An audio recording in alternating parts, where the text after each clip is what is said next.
মই বৰ্তমান উপস্থিত আছোঁ তিনিচুকীয়া জিলাৰ হাঁহখাতি গাঁও পঞ্চায়তৰ অন্তৰ্গত হাঁহখাতি নেপালী গাঁও তিনিআলিত।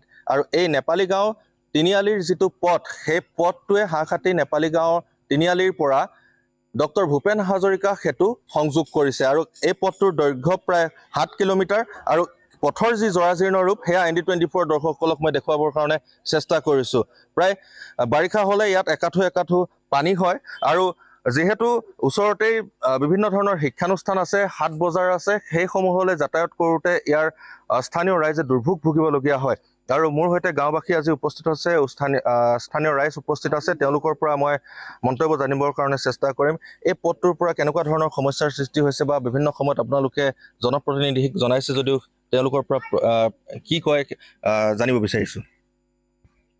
আমাৰ এই ৰাস্তা হাঁহখাতি নেপালী গাঁৱৰ পৰা হাঁহখাতি অঞ্চলৰ প্ৰায় 10-12খন গাঁও এই ৰাস্তাইদি অহা যোৱা কৰে। ইয়াৰ পৰা তাৰমানে আপোনাৰ ভূপেন হাজৰিকা সেতু দলংলৈকে সংযুক্ত হৈ আছে। এইফালৰ পৰা বজালতলি, টেঙাপানী, মৌজবাৰী, দিৰাকমুখৰ পৰা আদি কৰি আমাৰ গোটেই এই বিস্তৃত অঞ্চলৰ ল'ৰা ছোৱালী আমাৰ ইয়াত শিক্ষা আহৰণ কৰিবলৈ বিদ্যালয়লৈ আহে। আমাৰ বাৰিষা কালত এই ছাত্ৰ ছাত্ৰীৰ দুৰৱস্থা দেখি আমি বহুতো কষ্টত দিন পাৰ কৰিবলগীয়া হৈছে। ছাত্ৰ ছাত্ৰীসকল প্ৰায় 1000 ছাত্ৰ ছাত্ৰীসকল হাইস্কুল আছে, এখন 2-3খনমান প্ৰাইভেট স্কুল আছে, আৰু এখন এম.ই. স্কুল আছে, আৰু প্ৰায় 9খনমান হাঁহখাতিত প্ৰাথমিক বিদ্যালয় আছে।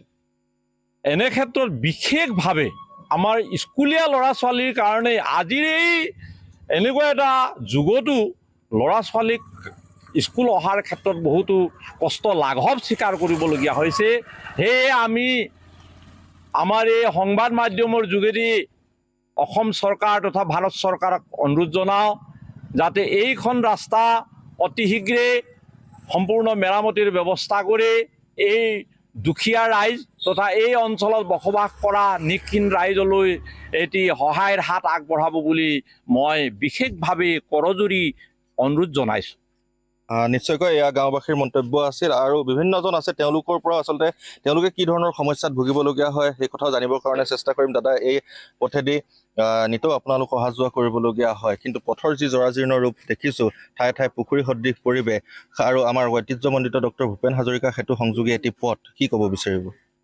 আমি এতিয়া জানিব বিচাৰিছোঁ, আমি ক'ব বিচাৰিছোঁ, আমাৰ এই পথটো এতিয়া 10 বছৰ ওপৰ হৈ গ'ল, মেৰামতি হোৱা নাই। এনেকৈ বনাই কিনি দিয়া 10 বছৰ ওপৰ হ'ল। তাৰপিছত এইটো পথ আমাৰ ভূপেন হাজৰিকা সেতুলৈকে সংযোগী পথ হয়। ইয়াৰ পৰা আমাৰ 10খন গাঁও আছে, যেনেকৈ আমাৰ আগৰ বক্তাজনে কৈ গৈছে যে লাওপানী, চিচনি, ভজনী, বগৰীবাৰী, সীমান্ত, টেঙাপানী, দিৰাকমুখলৈকে এই পথটো আমাৰ সংযোগী হৈ আছে। স্কুলীয়া ছাত্ৰ ছাত্ৰীৰ কাৰণে বহুত অসুবিধা হৈছে, আৰু আমাৰ গাঁৱলীয়া খেতিয়কৰ কাৰণেও এই ৰাস্তা ইফালে পথাৰ খেতি আছে, বহুত অসুবিধা হৈছে। সেইকাৰণে আমি অসম চৰকাৰক আমাৰ এই নিউজ আপোনালোকৰ এই নিউজৰ থ্ৰুৱেদি যাতে এই ৰাস্তাটো সোনকালে আপোনালোকে মেৰামতি কৰি দিব বুলি আমাৰ ফালৰ পৰা আমি আপোনালোকক অনুৰোধ জনালোঁ। নিশ্চয়কৈ মহিলাসকলো আছে, মই তেওঁলোকৰ পৰাও জানিব চেষ্টা কৰিম। বাইদেউ, বিশেষকৈ মহিলাসকলে কেনেকুৱা ধৰণৰ সমস্যা ভুগিবলগীয়া হয় থুলমূলকৈ যদি আপুনি? সমস্যাটো বহুত আছে। ল'ৰা ছোৱালী আহিব, পৰি যাব, কাপোৰ কানি চব তিতিব। ইয়াৰ লগে থাপাবাৰী, মজবাৰী, টেঙাপানী, ওপৰ লাওপানী চব এইটো আহ যাহ কৰিব। ৰাস্তাটো লাগে ভালকৈ বনাব লাগিছিলে, অৱস্থা নাই। এতিয়া ল'ৰা ছোৱালী ঘূৰি যায় কাপোৰ কানি তিতি কিনে। আৰু বিভিন্ন সময়ত ৰোগৰ ক্ষেত্ৰত বা মহিলাসকলে কেনেকুৱা দাঙি কিনে আনিব লাগে, গাড়ী লগে বাছ লগে দাঙি কিনে আনিছে। কিমান ডেলিভাৰী হ'লেও দাঙি কিনে আনে, মানে প্ৰসূতি মাতৃ বা ডেলিভাৰী মহিলাক দাঙি লৈ আহিব, দাঙি লৈ আনিব লাগে।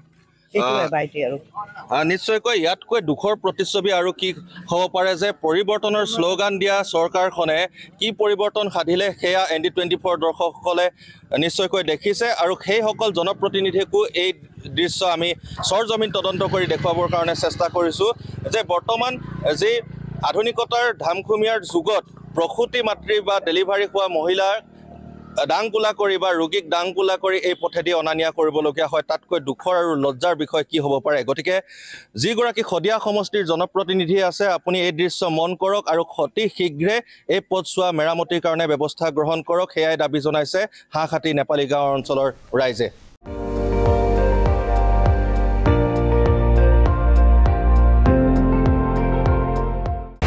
আপুনি চাই আছে ND24 সৰ্বশ্ৰেষ্ঠ নহয় সৰ্বোত্তমৰ দৌৰত